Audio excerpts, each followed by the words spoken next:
में जो योगदान मेरे स्वर्गीय दादाजी लाला कौशल किशोर गर्ग जी जिनकी एकमात्र परिकल्पना और लाला आशाराम जी के कहने पर आशाराम वैदिक इंटर कॉलेज स्थापित हुआ था।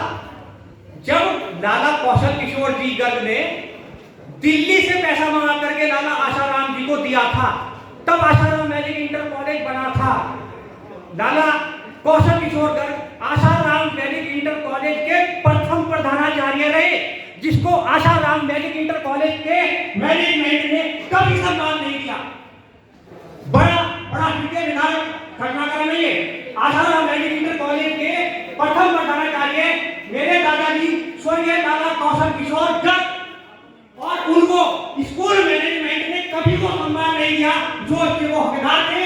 और 1981 में जब मैं 6th क्लास में था, आशाराम वैदिक इंटर कॉलेज ने अपना 50वां स्वर्ण जयंती समारोह मनाया था, और इस बात की टीस मरते दम तक मेरे दादाजी को रही। लेकिन फिर भी मैं आशाराम वैदिक इंटर कॉलेज के गुरुजनों के शिक्षकों में प्रणाम करता हूँ। आज विधान चक्रवाल अध्यात्म की जिस दुनिया में सर्वोच्च शिखर पर है, वो इन्हीं गुरुजनों के आशीर्वाद से है। हम इसी बात को शिखर को आगे बढ़ाएंगे। गुरु ब्रह्मा गुरु विष्णु गुरु देवो महेश्वरा गुरु साक्षात परब्रह्म तस्मै श्री गुरुवे नमः। आज की युवा पीढ़ी, आज का छोटा बच्चा जब आपसे पूछता है कि आखिर इसका वास्तविक भावार्थ क्या है, तो बड़े खेद का विषय है। मैं 1981 में आशाराम वैदिक इंटर कॉलेज में गया, और 1988 में मैं टॉप करके आशाराम वैदिक इंटर कॉलेज को बाहर निकला, जिसमें अनेक गुरुजनों का बहुत बड़ा योगदान रहा। और 7th क्लास में मैं आज तक याद करता हूँ सर, 7th क्लास में जब इंग्लिश फर्स्ट मुझे श्री राजेंद्र प्रसाद अग्रवाल गुरु जी पढ़ाया करते थे। 7th क्लास में जब मुझे श्री राजेंद्र प्रसाद अग्रवाल गुरु जी फर्स्ट इंग्लिश पढ़ाया करते थे, तो मैं आज तक उस बात को नहीं भूला हूँ।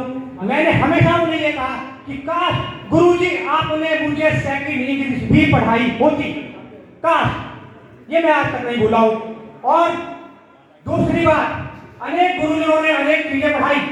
इस कड़ी में स्वर्गीय नसीम अहमद जी को याद करना बहुत जरूरी है। भले ही आज किसी भी राजनीति और सोशोलॉजी कहीं भी जा रही हो, लेकिन वो जो बात है, क्या बात है राहुल भाई, मैंने अपने चैनल पर हमने लगा रखी है, राहुल भाई हमने अपने चैनल पर लगा रखी है वो वाली बात।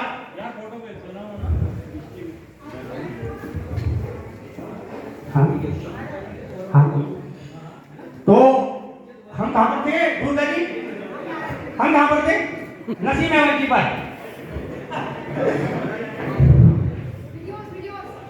वीडियो प्ले कर दिया आपने? 5 मिनट लगे, बहुत मुश्किल है। कहते तो सारे गुरुजन उपस्थित भी हुए बिचारा नहीं। तो ब्लैक बोर्ड पर 8वां पीरियड हुआ करता था उनका, और 8वें पीरियड में श्री नसीम अहमद जी ने, क्योंकि मेरा नाम चिदांश है, तो अक्सर गुरुजनों से चिदांश नाम मेरा ट्रिपिकल था, तो उन्होंने नहीं लिया। लेकिन उन्होंने एक नाम रखा, नया नाम दिया मुझे, वो मुश्किल नाम वाले। मुश्किल नाम वाले तेरा एक ही काम, जाना नीचे, 2 जग भर के लाने, 2 गिलास भर के रखने और पिया। और 8वां पीरियड मेरे विश्राम का पीरियड है, मैं विश्राम करूंगा, जो तू करेगा वो सारी गिलास करेगी। और तुझे क्या करना है? तुझे करना है किताब खोल ली, कॉपी खोल ली और लिखना चैप्टर को। अब मैंने उनसे क्या सिखा दिया? आध्यात्मिक दुनिया में कभी कभी गुरु उधर किस प्रकार से सर्वोच्चता में पहुंचा देते हैं। जब इंस्पेक्शन हुआ करता था उन दिनों स्कूल का, जो इंस्पेक्शन करने के लिए जब आए टीचर बाहर से, तुम जाकर के पीछे बैठते थे, और उस दिन उन्हें पढ़ाना था। तो भैया पूरा स्कूल जानता है आज भी कि श्रीमान श्री नसीम अहमद जी से पूरा स्कूल लगभग डरता था, लगभग ये कहना चाहिए अक्सर डरता ही था, ये कह लीजिए। तो अब वो ब्लैक बोर्ड पे कुछ समझा रहे थे, पढ़ा रहे थे, तो मैंने उनसे उस दिन पता नहीं कहां से हिम्मत आ गई, मैंने उनसे पूछा सर, वो कहते थे आदमी भी जानवर है। तो मैंने उस दिन हिम्मत करके उनसे पूछा, मैंने कहा गुरुजी एक बात नहीं समझ में आई, आप तो कहते हो कि आदमी भी जानवर है, लेकिन मेरी दादी जी ने मुझे सिखाया है कि मानुष जन्म बड़ी बड़ी ही कठिनाई से मिलता है 84 लाख योनियों को भोगने के बाद। तो ये बात तो उल्टी हो गई। अब गुरुजी ने कहा, वो भाई मुश्किल नाम वाले जरा थम जा, अभी यहां मुश्किल पैदा ना करे, अभी यहां मुश्किल पैदा ना करे, और मैं जो बात कह रहा हूं, जो बता रहा हूं, उसको समझ। जब तू 50 साल का हो जाएगा तब तेरी वो बात अपने आप समझ में आ जाएगी। इस कड़ी में श्रीमान श्री प्रेमचंद शर्मा जी को याद करना बहुत जरूरी है। हिंदी के अध्यापक थे और अक्सर उन्होंने जो सिखाया वो कभी न भुलाया जा सकने वाला है। उनसे मैंने दो चीजें पूछी।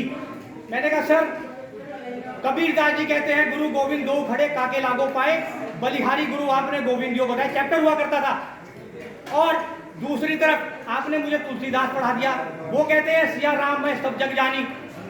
तो सर ये दोनों बातें विपरीत हो गई। उसने कहा, सिद्धांत जब तू 50 साल का हो जाएगा तब आएगा तेरी समझ में ये वाली बात। तीसरे स्वर्गीय श्री राम प्रसाद सिंगल जी को याद करना बहुत जरूरी है। इंटर में एक चैप्टर हुआ करता था जिसका नाम था अहम ब्रह्मस्मि। मैंने उनसे कई बार पूछा, अहम ब्रह्मस्मि सर, मैंने कहा सर मुझे बता दीजिए मैं अहम ब्रह्मस्मि कैसे हो सकता हूँ। आत्मा और ब्रह्म एक ही है, आत्मा ही परमात्मा है। मैं आज बुक लिख रहा हूँ जिसका नाम है आत्मा ही परमात्मा है, रिसर्च करके। क्या तक हुआ गुरुजनों का आशीर्वाद है। उन्होंने कहा, चिदान जब तू 50 साल का हो जाएगा तब तेरी समझ में आ जाएगा आत्मा ही परमात्मा है। आज बात चलाइए। गुरुजनों को बड़ा आनंद आ रहा है क्या, मैं बाद में करूंगा अपनी बात, है ना। नमस्कार गुरुजनों, आपका बहुत बहुत स्वागत है। आप वीडियो बात कीजिए पहले। Get together